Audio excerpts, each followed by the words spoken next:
there was a big retailer in the US that said, we want to put you in the stores, but we don't like your ads. And I said, well, then you don't like us. See ya. Jason Healy, his first business was called Blue E-Cigs. If you're a smoker, this is all you really need. The benefit of not having the cash is you look and you think outside, how can I market this? How can I do it for pennies on the dollar? And I looked and I went, look at me, I'm a big successful businessman now. A year later, I broke. Better to aim for the moon and miss than the gutter and hit. The most success and knowledge came from the screw-ups, not the cool stuff. I'm excited to have on this episode Jason Healy. He's become a friend of mine through the car industry, but he actually formulated some of the first e-cigarettes that you guys probably enjoy. His first business was called Blue. It sold to Imperial Tobacco a few years after he started this business, but you're going to find out how you do disrupt an industry, what marketing do you have to do, and really how do you bring these kinds of big global ideas to life. So Jason, thank you for coming on. Good to be with you, mate. No, it's good to be with you. Yeah. As I said, we've sort of come together through the love of cars. Like most people on my podcast have ended up coming through the cars, but the cars obviously has come for you later in life. Where did you start with business entrepreneurship? You've run a few businesses. The one we'll get onto a bit later, which is Blue, which a lot of people will recognize the brand for that.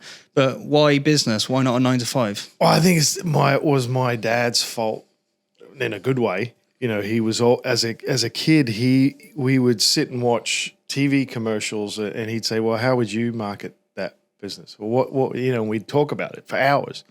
Just new businesses, a lot of car stuff. You know, that's where the love of cars came. And then finally I could, at some point in life, could afford them. And so we would sit around just thinking up branding ideas or business ideas for companies, just as our social thing. We would just sit around doing it. So it started. And then my first business, which he promptly shut down, is I stole or borrowed these savings cards, membership cards from his business. He worked in radio in Australia. And you could get them for free if you were a listener. But of course, 10-year-old kids couldn't get them. So, I'd steal a stack of 50 and take them to school and sell them for, 50 cents a pop. Yeah. And then one day he came in my room and he saw a stack of 50-cent pieces and he goes, where's this come from? And I go, oh, I found them on the playground. And he goes, what, all in a nice fucking stack like that? And I go, yeah. And he goes, nah, you got to tell me what's that. And I told him and he goes, he put an end to it. Yeah. But that was my first business. And then after that, my first legitimate business, I was 20 or 22. And it was in sports marketing and sold that 9 months later. 9 months, quick then. 9 months. It's a funny story. We don't have the time to go in. The sale was a funny story. Because I was broke trying to sell this thing.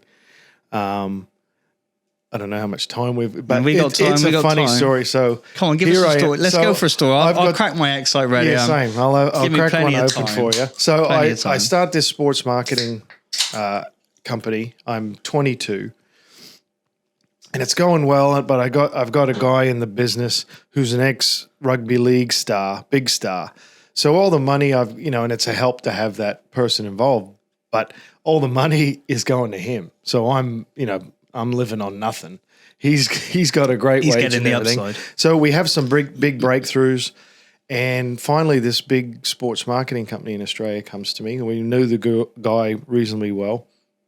But he's on the Gold Coast, which is about an hour drive from me. And he goes, why don't you come down? I want to talk business and, maybe interested in taking over and buying your agency. I go, oh, great. So naive kid, I go, sure, I'm going to go drive down, have a, half-hour meeting, get a check, go home. Yeah. I get down there. I've only got enough money to put gas in the car to get down. So I'm waiting, sitting there. So the whole time I'm talking, I'm at, where's the check? Yeah. I got to get back tonight. So it goes for the whole day. We're talking and, we're brainstorming and essentially we've got the agreement. We're done. He's going to buy it. And then he says, we're getting close to the end of the day. And he goes, well, awesome. Why don't you come back tomorrow and we'll finalize it all and chat some more and done. And I'm gone, fuck, how am I going to get home?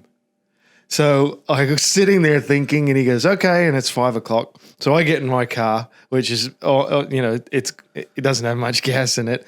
So I drive around the block. I wait for them all to leave, and I drive back into his parking building, and sleep in the car that night. Fucking hell. So then when they get there in the morning, he goes, "Oh, you're eager. You go back early." I go, "Yeah, I skipped traffic, you know." Yeah. He drove Little did he down know. there. So then finally we finalize it, check. I go to the bank. And instead of, and I remember I was like, I can have whatever I want now. So I got fish and chips and just sat on the beach. Oh, amazing. Eating fish and chips going, oh, how good's this? I can afford dinner and cigarettes. Because usually I'd have to pick. You'd have to pick the two. So did that. That's and amazing. then drove home. But then a year later was broken homeless. You know, 22-year-old kid with a little bit of cash. Yeah. I thought it was. And your little business that you built. Look at me. I'm a big, successful businessman now. People are going to come to me. No, I fucking didn't end up that way. No. A year later, I broke. And so I'm homeless, basically. Right. Lost the car, lost everything. And a mate. And what was that? Just because you felt that period of success and you was like, I can just live now? Yeah, but, 22-year-old kid without any need to work to pay bills. Yeah. All can go wrong. You're living hour to hour. You're not thinking next week. No, meal to drink. And but whatever. It was one of the best things that ever happened to me. So I'm broke. A mate of mine owns a shitty little nightclub. He goes, I go to him. I said, mate, I'm screwed. I need help. And he goes, here's what he goes. I want you to design our marketing and posters and stuff for the club. Yeah. But I don't have much. Can't afford much. And by the way, too, I need someone to clean the club, a cleaner. So he goes, if I can wrap both of those things up for $150 a week, job's yours. Job's two in one. And he said, and if you want, you can stay here, sleep the night, then you get up early and clean. So hang out at the club and get up early, clean. And I said, it sounds like a great deal. So That's I took amazing. it. So I did that for just over a year, sleeping in the, so I'd be there all night. I could hang out and look like the man and I'm drinking and having fun and then lay on the couch for a couple of hours, get up at 5, and clean it, repeat the next day. Where'd that drive come from? Because that's not many people could do that, I don't think. They'd go and get the 9-to-5 chip shop next door and that would be that. Like, where did this hunger come from to do? I couldn't, the 9-to-5 thing, I guess it's the difference between my mum and dad. Dad was, dreamer, wanted to achieve things. He did achieve a lot of things, but never any money. But, he did what he loved. And mum was the security, no, get a job, work till you're 65, be miserable like the rest of us. And then at 65, 5 years, have a good retirement and then drop dead. And that wasn't for me. I wanted to create and take the risk. Especially while you're young, because it's so easy. Now I wouldn't want to do it because trying to start over it, as you get older, it's a lot. You see people do it though. It's the Five Guys story. I don't He's know like how 17, done Five Guys. I'm like, how do you do that? The balls, I couldn't do it now. Yeah. Now that I've done well, I'm probably less. Well, you've got further to fall, I think, and that's what that's one thing I try and show people on this podcast channel is like people usually start with very little, and I think being young is perfect because what have you got to lose? You probably haven't got a family. You're probably renting, so you can move to another rental or down. You can move, can't you? Sleep in your car, yeah, if you need to. But to me, it wasn't. I'd rather be pursuing stuff than settling. It was like better to aim for the moon and miss than the gutter and hit. I had to reach for stuff. I was, always wanting more. So to me, it was the greatest lesson from a financial and life perspective to have a high, then everything's gone and you're just some homeless bum, cleaning toilets in a nightclub. And so when I had other success, it sort of balanced. I get excited, but I don't get as drunk on it. Yeah. It's exciting as an achievement. You get a buzz from it. Like now I probably spend less money than that homeless kid. Yeah. Because it's just like, that's not what you think it's the money. Yeah. And then you get there and go, that's not what it's about. Like most people tease me, they'll go, unless I saw you get out of your car, I think you'd be on 30 grand a year and living with your parents. But that's perfect. That's the way I want it. But that's how it should be. Isn't I didn't achieve for anyone else. Yeah. I don't give a shit. Actually, probably give a shit less now that I've done well Do you think you could have been successful then if it was for the money? Because obviously you were driven in childhood, which sounds like your father pushed you a little bit to think differently. Yep. Don't go with, the status quo and push yourself a bit. Could you think, can people achieve that if they're watching this thinking, I want to make a shit ton of money? And there is people that go into business to make a shit ton of money, of course. That's it. And I think some do, but it's really not it. Because at the end of the day, in the purest form, you're going into business to earn a shitload of paper. Yeah. You're not. To transfer it's what the money can do. It's the freedom you think it can give you. It's all those things when you really look at it, which is sort of your why. Whereas I always tell guys that are starting out, I go, mate, make sure you define why you're doing this, truly why you're doing it. Not what you tell people, when you're sitting alone by yourself, your real why. And never tell, because you won't tell the real why. But define that really well, like down to every detail. And make sure you look at the feelings behind it, not material stuff. And if you define that well, that helps you keep you on track a little bit, because it is easy to go off the rail, especially everyone's got their expectations. You sell, you do things. You're all of a sudden this magnet. People want shit from you. They want to be part of what's next. They want to be part, they want a piece of it. They want to find a way to get some of the money or so it's for me, I don't think I'd be in the same position now had I not had that going broke. Yeah. And do you think that changed your why? Because I've noticed it, and I try and be self-reflective with what I'm doing with Excite. Yep. But sometimes I do, and I notice it more now on LinkedIn when I'm posting, but you can oftentimes post back to your insecurities, and you can tell actually you're posting something that you want to resonate with in terms of you're trying to paint yourself in a light. And it's something me and Meg talk quite a lot about now, which is authenticity and bringing authenticity to brands. And a lot of that is the why. Yeah. How did you climb through that ladder? Because you had that when you were 22. Yeah. And you were, completely dick swinging and whatever. And then you move on from MTV tosser, look at me, fucking. But you get to a point where, I've realized now everyone's fucked on some level. Everyone's screwed up on some level. No matter how good they look like they've got it together, everyone's screwed. The added benefit, I say, for me, massive depression and mental health issues that just destroyed me and still does raise, and pop its head. So that, I think, can take you either two ways. It can take you further down the sewer, or it can bring to light what really matters, who really matters, who your mates are, why people are around you. So it's easy, everyone's screwed up. That's the first place you got to start with, which makes you ease back a little and go, okay. And no one wants to, go out and say, yeah, how are you doing today? Oh, I'm fucked in the head, mate. I'm an idiot. No one wants to say that. You don't want to say it. I do now because I don't care. But that comes from a place of confidence, isn't it? And that's showing yourself time and time again your ideals, and you've represented yourself like that for a long time. Yeah. So, and I always say to people, look, you got to realize who's friends and around you because of your money or what you can do for them rather than true mates. Like I could count, I got 5, and a true mate it's 2 a.m. in the morning, you're in big trouble. Who can you call and doesn't go, well, I can't, who's going to go, all right, mate, I'm there.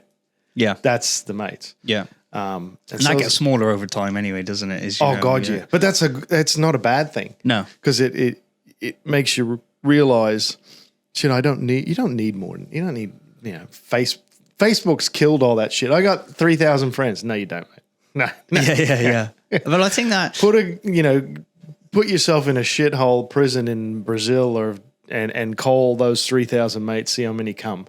Yeah. No, definitely. But do you think that's made it more difficult for entrepreneurs? Because I think we often feel like there's more people looking at what you're doing than there is. And I think the social media can give you that sense of like, and we've discussed this the last few days, of like worrying a lot about, how you build your brand, what you do, how do you get awareness. And I think sometimes social media I can find a little bit paralyzing, and you think the world's watching. Yeah. Really, it's just your fucking nan probably. Nobody actually cares, if you know what I mean. It's double-edged sword. A lot of people are just looking for when you screw up. Yeah. And not necessarily from a negative point of view, but they want to go, oh, thank God.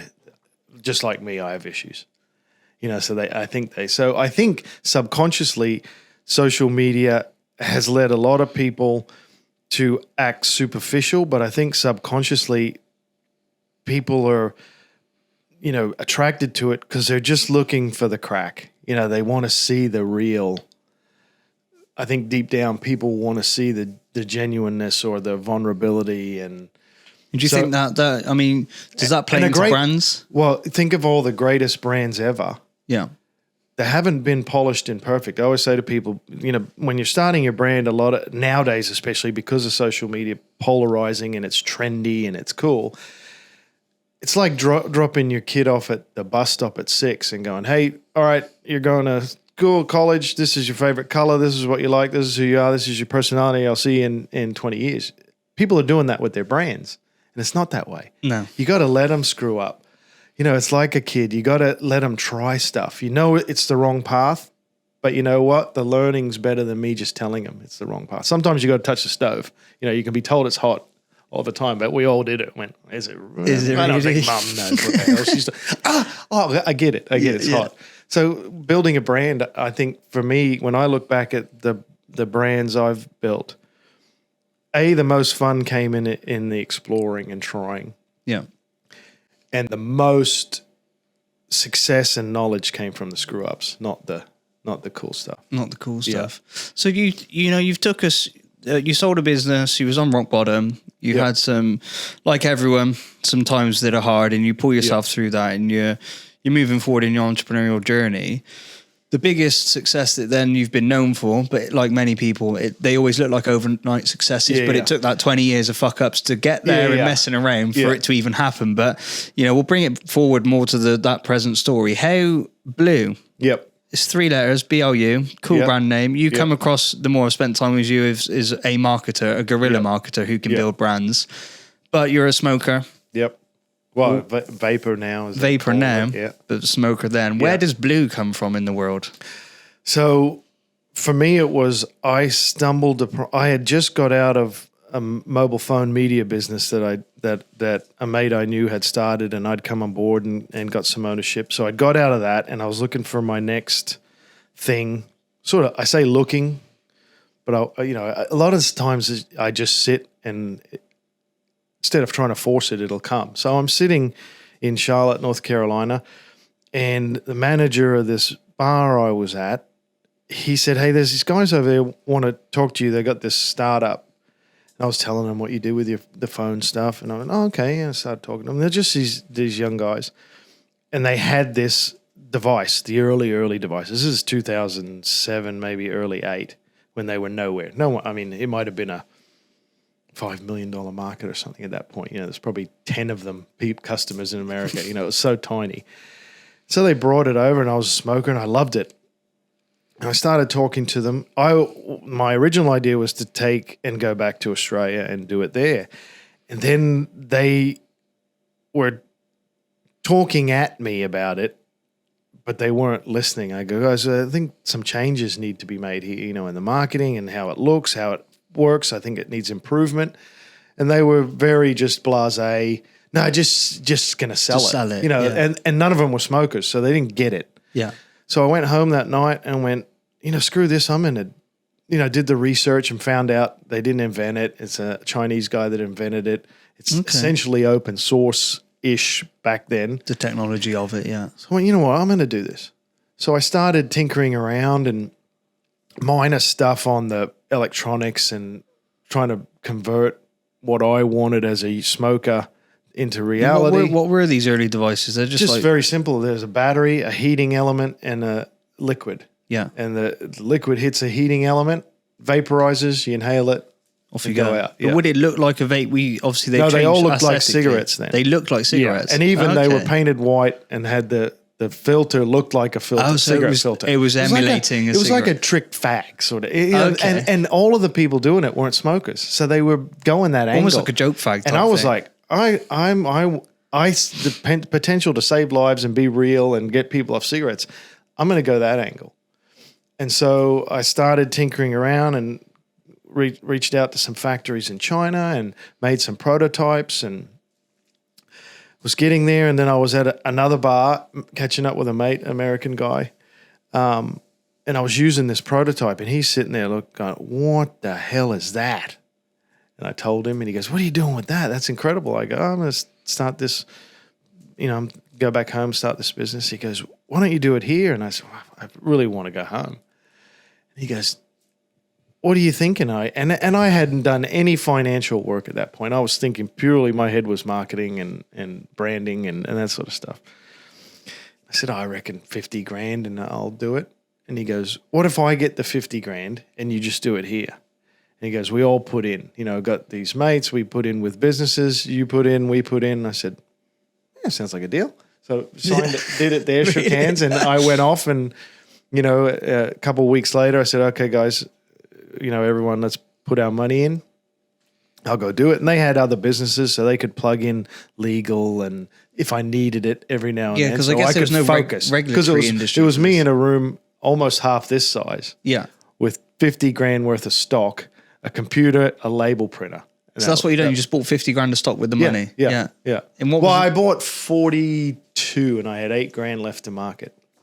Jesus, that's a hefty investment in stock you don't know you're going to sell. Yeah. Well, I knew I could. Shit, worst case scenario, I'd go peddle it on the street corner. I'd do whatever it took. Do you want to buy one of these on your night out? Yeah. And you could get rid of that stock at that time. So that was your risk equation, really. You knew the stock would sell at some point. You didn't know how big it would be, but yeah, I did. I mean, I was so focused on the brand that I don't really get caught up in the external crap. What are people going to think or what? And it's like, no, I can market this. I can build a brand around this. I'll sacrifice. Even till, the day I sold it for 135 million cash, I was paying myself 60 grand. We're making $30 million a year and people are like, "You were on 60 grand?" I go, "Yeah, every cent went back into the brand. Other than my staff, I was, the lowest paid. Other than the guys in the warehouse, I was the lowest paid person." Yeah. Well, it was your child, wasn't it? You were I knew my time would come. But you got to, which is something that is missed a little bit nowadays in entrepreneurs. It's like, well, I'm a founder, I'm on $500,000 a year. And I'm like, fuck, mate, you're not a founder. You've raised capital. You've got it, yeah. Yeah, you're good at raising money. Yeah, you're good at raising money. You haven't done shit yet. Yeah. And they a lot of the stuff now, because it's so trendy, they're taking this elevator ride. They've forgotten about the steps. And the steps is where you learn. To walk into a plush office and a high wage and that, you kind of miss that unless it's a person that isn't worried about that. But I think a lot of time their goal is just to be a founder. There's nothing past that. Well, it's become sexy, hasn't it, I think? It's the new rock stars. It is the new rock stars. Yeah. And I mean, that's partly what we designed the drink for Excite. Yeah. It was for people like me, sports/entrepreneurs. I think a lot of people are moving into that space. I think people are growing up now wanting to be entrepreneurs, creatives, and do different things like that. But it is centered around, but it centers back to your story really at the start, where it wasn't necessarily about the money, was it? It was about building brands. And I don't want to say the money to me was freedom. So there was a element of the money, but it wasn't about, imagine how people are going to look at me when I've got money. Yeah. I don't give a shit. Actually, I pull back more from society. From that lens. Just spend time with a wife and go sit on a beach, and I kind of stay away from the money stuff and people, because it just becomes all their focus. Mm-hmm. How much do those shoes cost you? How much does the watch cost you? It's like, fuck it. Can we just have a beer, mate, and relax? Who cares? Yeah. So Blue, you've got the stock. Mm-hmm. Where'd you get such a brand name as BLU? And so obviously it's a new trademark category, I guess. There's no competition as such a trademark against, but well, like I said, they were going for the cigarette look, and it had a red light on so it looked like everything looked like a trick fag, like a trick cigarette. And I went, as a smoker, I was like, no, if people see me with this, I want them to know it's not a cigarette. So what's the opposite of hot and burning? Cold. So I put a blue light on it. I don't want a cigarette. I made it black and matte black and sleek and stylish. Yeah. And then I went, well, I think everyone's going to go this angle eventually. So I want people to look across the room and go, they see a blue light, and not think there's tricky cig. They go, there's blue. And they just call them all blue. I wanted to be the Band-Aid of the category. Yeah, nice. And so I went, and then I went, well, I can't trademark BLUE, and it doesn't look right. Yeah. I remember the old story about the play Oklahoma. It never made any money till they put an exclamation point on the end because Americans are used to seeing Oklahoma and thinking nothing about it. Yeah, I've never heard of that. So, that's an interesting. And one, I the way knew you had to. language does that. If some people just saw blue written, they'd go blue. It's a color, yeah, done. Not think about it. When the BLU, it just clicks. It's spelt wrong. It's not right. And so it's a similar idea I had with Excite. Obviously, it's exciting. Mm-hmm. But if you just write Excite like a word, it's a word, isn't it? Yeah. As you spell it like that, they're like half the people can't even say it anyway. They call it Excite or something else. So yeah, it's an And interesting. most dumbasses think it says exit. Yeah, probably. Just buy one on the exit, please, as you enter. Yeah. So what do you take? You start building this brand. You got your cigarettes. You're trying to sell. Well, you're not your cigarettes, your vapes. You're trying to sell the stock you've got. Mm-hmm. That's one thing. And entrepreneurs can often, if they can really push and get through that, they can get there. How the hell then do you build a global brand? Because that's not easy. I'm trying to do it. Yeah. And even it's very difficult. Even I'm racing globally. We're on some TV programs every now and again. We've got some athletes that are cool. Story. You're defining your why, which was obviously better for smokers, have something that's innovative and new and novel, and they could buy it and pick it up. But how do you build a brand into global retail? Well, it's one of the things I always push people I'm helping, and I push you, and they get pretty fed up with me saying it. But the problem now, because it's entrepreneurs are rock stars in some ways, and there's this allure of money and fame. They get something, and they get the branding and everything right, maybe sometimes too polished, but they get it right. And then they start taking this standard path. Well, I got to buy Google ads and Facebook, and they start taking this well-beaten path. I didn't do that. And the benefit of not having the cash is you look and you think outside, how can I market this? What are cool... I identified my consumer, it's a smoker, and I used to just sit and think, where do they go? Where are they? Where are their eyes? How can I do it? How can I do it for pennies on the dollar? And so my marketing was always driven by... you can drive down a highway and you see a million billboards. And I went, well, where do I not look normal with the advertising? And so it really they stop and look at it. No one pulls over and reads a billboard. Yeah. They just it's more subliminal. Yeah. I didn't have the money to be subliminal for 5 the whole years. see it seven times thing. And be you got to see it once and buy it. Heavily funded. And so, I got, 5 years to build a brand and just be, and sponsor the Super Bowl, and couldn't do that stuff.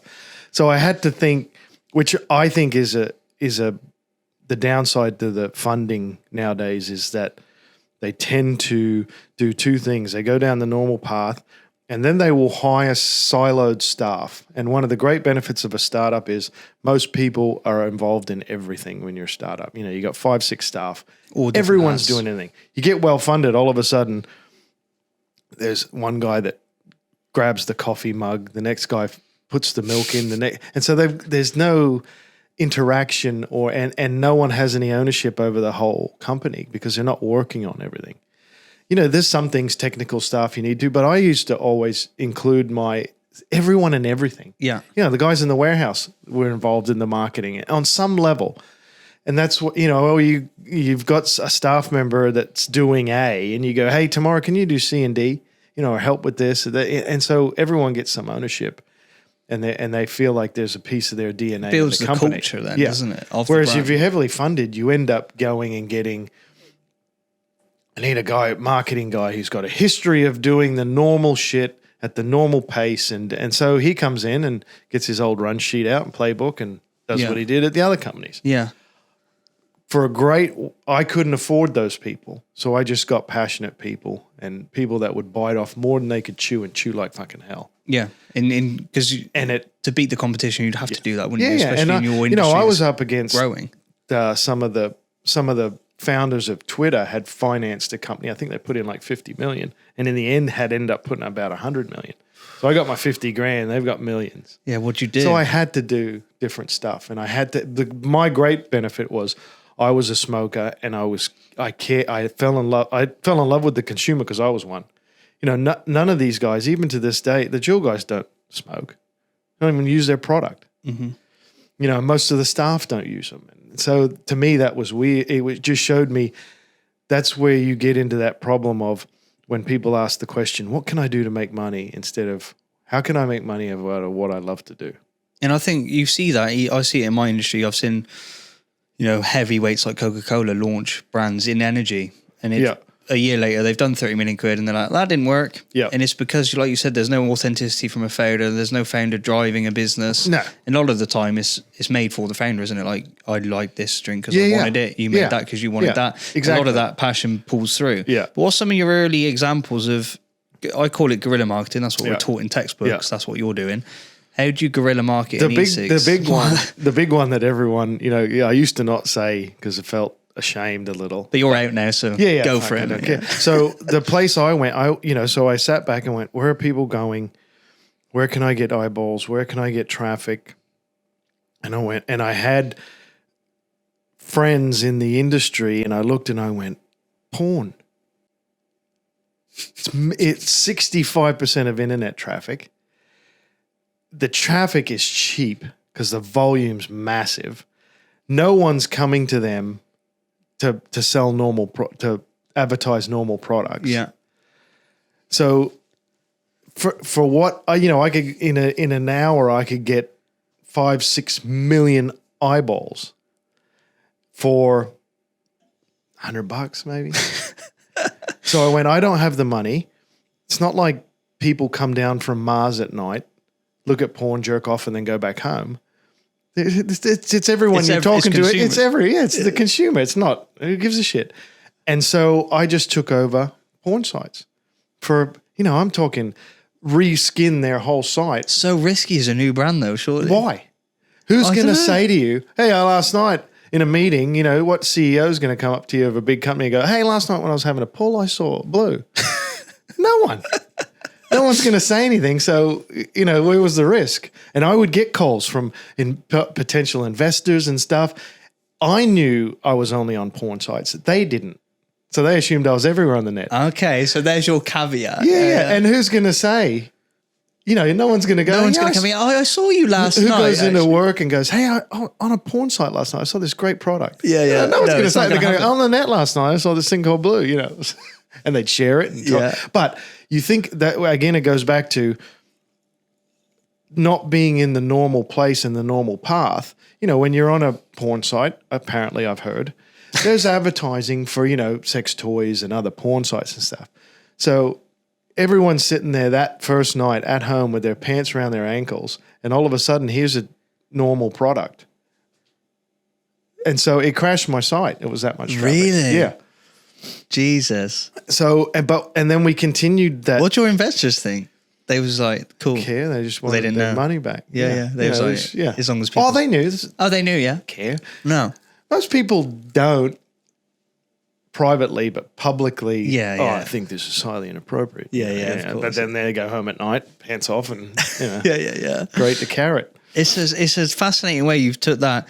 I think you've obviously got a risk-bearing attitude for that type of stuff. I mean, it's so you would have done those businesses earlier in your life, but I mean, it's hard as brand owners. We've had it when you're trying to guerrilla market. It's so hard not to be vanilla because you're worried about, what will that buyer think if we do this, and then what will that person who has this? But I guess you will knew, have that you issue. knew your customer. I had retailer that didn't. There was a big retailer in the US that said, we want to put you in the stores, but we don't like your ads. And I said, well, then you don't like us. See ya. Yeah. I'm not going to become everyone else or what you want. That was with the guys. I said, well, you're just a homeless person. You're on a good street with a good sign. You don't build brands. I build brands. And so we never did business with them. Yeah. No, it's an interesting conviction. Wasn't going to cater to them because I knew I was going to attract way more because of how I marketed and the genuineness on it and then the passion than one that just didn't like one ad I did. Yeah. And the bad thing, I wasn't going to run that ad again, but I also wasn't going to cater to them and say I wasn't going to run it again. And it gives you that fuel to piss off. Yeah. I mean, I've seen it even when I've seen blue ads in London now. Yeah. And they've still, even though it's now owned by a tobacco company, it's still got that attitude. I can't remember what the sign was now, but there's still a bit of attitude there that they're trying to keep. Which is interesting. Well, they got rid of everyone, so they don't have it. They're just trying to safe mimic what we did and do it. It's funny to watch it now, how soulless it's become. And is that what you think gives founders and startups the edge probably over these corporates? Yeah. You can roll the dice. Yeah. Easier. They can more times. too, but their perception is that they can't. And I think a lot of the times with stock price and all that sort of crap, they can't, which is why they acquire. It's so much easier to acquire and cheaper, and it doesn't, it's not taxed the same way, that sort of stuff. Yeah. So, but that's the great thing about founders is you get to play around and do those things and take risks as compared to corporate. So when you've took these risks, you've built the brand, your turnover is going well, you've got a product fit right, your why is strong, your brand is building in the market, you go to sell again. Why does that come about firstly, and what made you say yes, and how did you not run to the nightclub again and just... Well, the first sale, we launched in 2009, we sold in 2012. Lorillard Tobacco, the U.S. tobacco company, was the first one that bought us. And that sale was easy. My investors weren't my friends. They were pains in the ass. And then secondly, the industry was coming to heavy regulation. It was on the cards. And I didn't want to go out and keep raising. And then day to day, I didn't want to deal with red tape, and that's not what I do. So it was easy choice the first time to sell. And I think Lorillard was a good fit. The CEO was a great guy who as much as he could let me continue to be me and the company be who I wanted it to be, as much as he could. And then the second, so in 2013, the start of 13, I said to the CEO of the Lorillard, I said, mate, I can't do this anymore. This is horrible. The fun is gone. You guys are great, but you suck the life out of me. I can't do it anymore. And he said, okay, but will you stay? What if can I just keep you on board for my sake? So if I need to make a call or bounce things, and I said, yeah, we can do that. They get a new CEO, ex-corporate guy, and he just destroys, just starts spending money on corporate facilities and stuff that looks good to his mates he went to college with and ex-people he worked with, and just ruined the culture, ruined the brand. And it started, all my people, my family that were still working there, he was just destroying them. And it came to a head, and the CEO, and I had not let go. So here I was, I had money and freedom, but I was sitting at home thinking about the brand and the company, still meeting with my staff. They'd come over in the afternoon and have a beer and talk, and I'd help them where I could. So I was still, I should have been off traveling and doing stuff, and I wasn't. And I was still just sitting there watching my company. So he said, all these problems would go away if you just come back, the CEO said. So I said, I've been thinking about it. And he goes, you got to do it. So I said, well, I got a trip home back to Australia. After that, let's do it. I'll come back. So we secretly organize all that.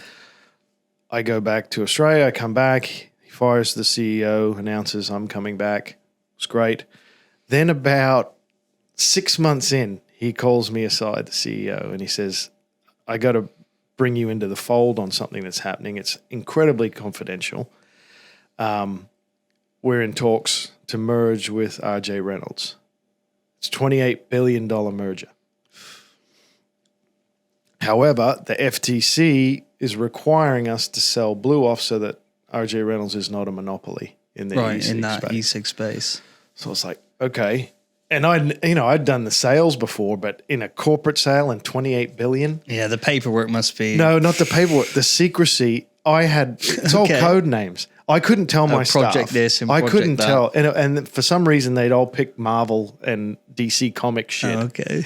So not a fan. I can't tell my staff either. So I'm making decisions and doing things knowing this merger's coming. And they're like, why are we making that decision? Yeah, why are we doing that? Why don't we do this? So, and then I'm having to fly around the world to London and under code names and check into restaurants in New York. And guess what code name they give me?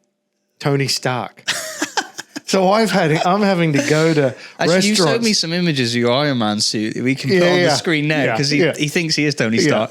But so I'm having to go to New York to meet in back rooms of restaurants with whether it be Imperial Tobacco or lawyers or a merger or Bain Consulting and check in as Tony Stark.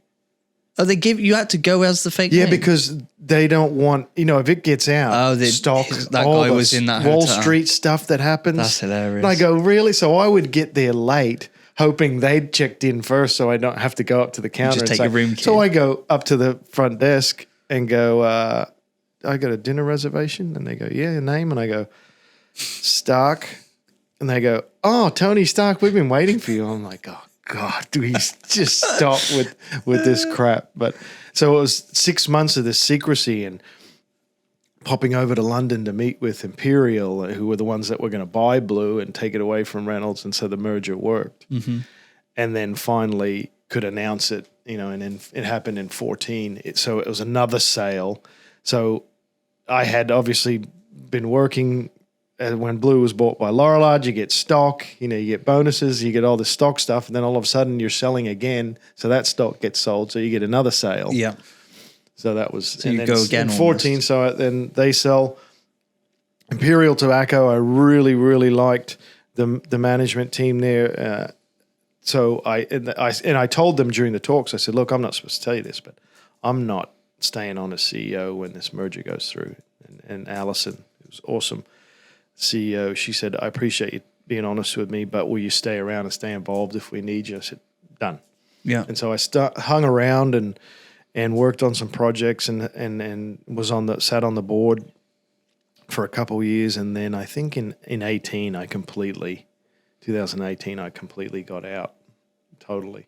Yeah. Because it's just frustrating. What a journey, though. Yeah. To build a brand like that globally and be it's funny to come back here to London and see it on cabs and stuff. I double take. I go, oh shit, I did that. It's like you've obviously sold your business when you were younger, and I haven't been to a point yet where I've sold a business, but I think I'd struggle to sell Excite because I think I'd always look at it with a different feeling. I don't know. I just think it'd be weird. Is it weird see your baby Blue on that it's bus? It's more you get frustrated when you think they're not. They could do something different. Doing it different. But it's cool to sit back, and it happens. It happens. Well, it used to happen in the state. They advertise a lot more in Europe and London than they do back in the US. Mm-hmm. But when you see it, if I remember the first time sitting in a pub here, and the big double-decker bus stops outside the pub, and it's all blue, and I'm like, oh, it's pretty cool. That's cool, yeah. And then one time my wife and I were over here and we love pubs, as you know. So she's taking a picture of me outside of a pub. We get home and we look and there's a blue cab sitting next. And I go, she didn't even notice. And how cool is that? It's a great shot. It looks like we set it up. But it is cool to see it. It's like, I guess when your kid grows up and he goes off and does something, you're proud of him. So you like to look. To me, Blue's like that. So you get frustrated with some stuff. It's probably more frustration that you're not involved and they probably don't want you involved. Yeah. But it is cool to see something you created. Well, it gives you that sense of pride, doesn't it? To see something you've built go that far. Yeah. And like this dumb kid from North Queensland actually did something. See? Yeah. So, everyone that said I would, amount to nothing. There you go. And that motivation for you, you said it then. There was a sense of showing people what you can do and how how you can market a brand globally and get that to work. Yep. What would you say to people now? They're sat there, maybe they've got a white label business, they're taking products, rebranding them, selling them under their brand, or maybe they've started, like you, a product almost from scratch and reinvented something a little bit, a bit like what we're doing in the energy nootropic space. How would you say to just keep pushing on with that idea? And it gets tough sometimes, doesn't it? There must have been days with Blue where the tobacco companies were going to knock you over, but you had to keep going and move forward. Well, that's why I always talk about your why. Mm-hmm. I've seen a lot of people, and I get asked a lot, oh, can I talk to you about what I can do to make money? And I always say to them, go sell drugs. And they go, what are you talking about? I said, if your goal is just money, go sell drugs. It's quick money. It's great money. And they go, no. I go, then what do you want? You need to define your why, what you're looking for, what you're doing. Because when times get tough, if you're just doing something to make money, a lot of times you just give up because you go, this isn't worth it. I'm not no. enjoying this. And you realize it's not actually the money you're working for. So I always make sure to tell and push people, go, define your why, make sure you're doing it for that. And also it helps you keep you on path if you know why you're doing it or what your end game is. And it's not that you have to be, it's a product you use every day and you love. There's some people that just love building and making businesses, and that's fine. That's your why. But you got to understand that, because when the times get tough, or you're not making any money, or you can't pay yourself, that's what gets you through those moments and keeps you pushing. As opposed to, I just did this to make a bit of money and I don't really like the business, but and then you just stop. You just stop it. So the why gets you up. I remember getting up at 3 a.m. because we had so many orders and we didn't have enough time in the day to pack. So me and the wife I'd be tossing and turning in bed. She goes, "What's wrong?" I go, "God, are these orders? I don't see how we're going to get through them. I'm going to go in." She goes, "Well, I'll go with you." So we'd be sitting there in the little room printing. She'd print the labels. I'd pack the orders, and it wasn't. In what two of us could do in 5 hours was, it's 100 orders. It wasn't really helping, but it helped. Yeah, it's that mindset thing. We had it with Excite. I remember I'd done some, Meg says to this day, she hates me for doing it, but I'd done some special offer on Christmas Day, buy one, get one free. Mm-hmm. Saw all the orders come in on Christmas Day, Boxing Day were there, the orders are coming in, this machine, we're packing it. I'm like, isn't this great? And she's like, no, you absolute idiot. Yeah. But it's Boxing Day. It's your kid. You're going to get up and you're going to go, this is fun and this is why I'm doing it. But again, that comes back to really truthfully to yourself defining why you're doing it. Yeah. No, I like it. That keeps you on path with that. And it's, as I said, it's not something you necessarily have to share. And sometimes you shouldn't. You keep that for yourself. You could have a why you're doing it for everyone else and that sort of crap. But you got to have that, because when time gets shitty and you hit the walls, and that's what gets you through pushing. That's what keeps you going. That's what kept me going, cleaning the toilets and picking cigarette butts off a nightclub floor because I couldn't afford to buy something. So, scrounging through the couches for coins so I could go to the cigarette machine and, go, oh, shit, I got $5. What am I getting? Ramen noodles or cigarettes? I'll get my cigarettes. Well, it's done all right for you because you come up with some good ideas from that. But thank you for that advice for people. I think it's going to be insightful. I've learned a great deal from you, in terms of guerrilla marketing, branding, and your why. And I think it's something we're going through a process. We'll have been for exciting. Things are changing. Always, the joy for you and your staff of challenging yourself to think outside the box, even if you don't use it, the process is incredibly valuable. To brainstorm and think, well, here's where the people are. What are the different ways we could get to them? And you come up with some crazy, stupid, horrible ways, but that process is so valuable. Yeah, and it's fun. Leads to other things. Be dynamic. Yeah, and it builds camaraderie and a culture within the company to do the stuff. So those things, we're in such a hurry nowadays with businesses to skip all the stuff and just get straight to the finish line. Well, there's really no finish line. It's the journey that's enjoyable. All the stupid crap and the fun in the office and the games where we had shooting each other with Nerf guns, those are the things I remember, not, we got into this retailer. And made another sale, Yeah, I don't care. No, I like that as an end quote, really. I think that's a good way a lot of people should look at business. And I know, I would agree. I've enjoyed the journey more than the wins are nice. Yeah. And sometimes I get told off for not celebrating the wins enough. So I'm like, okay, so what are we doing now? Yeah. And everyone's like, are we not celebrating that one? Well, that's not your win. That's your win. That's not mine. My win's doing it. Yeah, exactly. Yeah, every day. Yeah. Now, we've got a few questions here we'd like to finish on. These can be just one-word answer type questions. Yeah.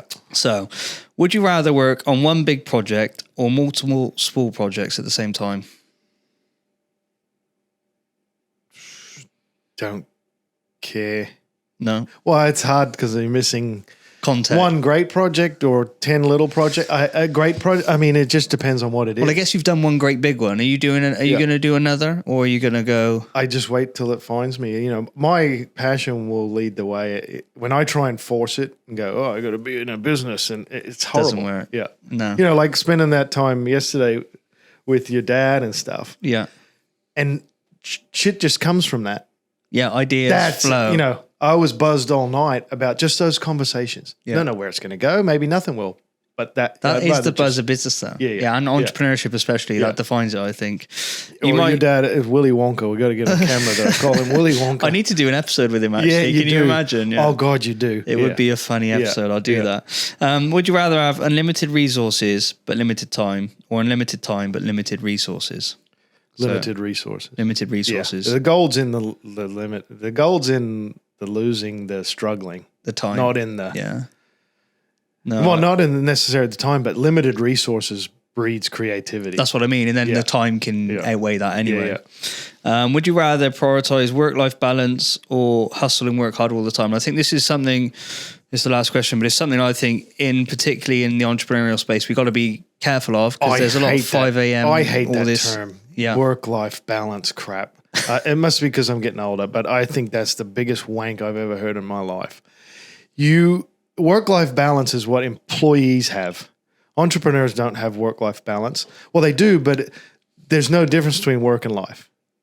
That is your life. That's what you want to do. That's the journey. Yeah, it's like you don't go, oh, I'm building this business. It's exciting. Well, it's 5 o'clock. I need to spend some time in my Zen garden, or, fuck off. There's no, passion is work-life, both. If you can get those both together, there's no such thing as this. The whole term when I see people, I'm not getting work-life balance. I go get a fucking 9 to 5. Piss off. Just go work for someone and that's your thing. Because work life as an entrepreneur, that's the same thing. That's like trying to say, well, do I want to use it's just the same thing. It's like trying to split something that is unsplittable. When you're doing and running a business, sometimes it's for months straight, that's all you're doing. And then sometimes you take a little bit of time away, but it's still thinking about your business. And you can't stop thinking about it, I don't think. And then you're not in the right, if you stop thinking about it, you're not in the right business. And you've got to question your why. Yeah, because it's not the right one, obviously. So that term, it's so new and trendy to say. And I know young guys, they say it to me all the time, and I just say, mate, fuck off with that shit. Just stop with these buzzword crap. That's the other thing that's come into the startup is all these fucking buzzwords and shit. It's like, do you love doing it? Do you want to work on it? When you love it and when you want to work on it, that's when you do it. When you don't and you need a break and you go to the pub with your mates, there's your other side of the coin. But there's this balance. What is this? I totally agree. Balance is only important for fucking tightropers walking across the Grand Canyon. Everyone else is irrelevant. And I think that comes natural, I think, because when I work with my businesses, sometimes I'll work 5 days straight and I love it. Then sometimes I'm like, I need a night out with the boys. Yeah. And you just know. You can feel it. But you're still not, you're just doing a different thing. Yeah. But it's still in the back of your mind. Exactly, yeah. You never let go there's no moment when you're not thinking about your business. Even though you think you might be watching a movie, in the back it's churning over. So if you're pumped and you want to get up at 2 a.m. and work 24 hours straight, then do it. Don't sit there and go, well, that's not really good work-life balance. Piss off. Follow your passion. Do it. Who cares about buzzwords and terms and shit? And if you're looking for work-life balance, then you're probably not doing what you want to do. I like it. Because who goes, hey, babe, I'm really enjoying making love to you, but I think it's too much. No one. No one stops during sex and goes, yeah, this is too much. I'm enjoying this. I should just stop. I need balance. I think that has been probably the most insightful podcast we've had. And I think passion, find your why, and, find something you want to be involved in for a long period of time. And follow that passion. Just go with it. Exactly. Again, to our conversations yesterday, your dad, you could see it. The shiny ball rolls through the room and he wants to grab it. He goes and gets it. Doesn't go, I've been grabbing too. I need balance. I'm sure your mom would love more. My mom would love some more balance, yeah. But that's not her thing. That's his thing. If he stops this and gets caught up in that term, he probably dies and hates it. Yeah. Yeah, no, exactly. No, well, thank you, Jason. It's been insightful. I think people are learning a lot from that. I know I certainly have from you. So, remember to like, comment, subscribe. I know there's going to be lots of opinions on different things within this episode. Let me know if you are all about balance or you just like to work. But thank you. Cheers, mate. Cheers, mate. I said it in Australian then, didn't I? Cheers, mate. Yeah.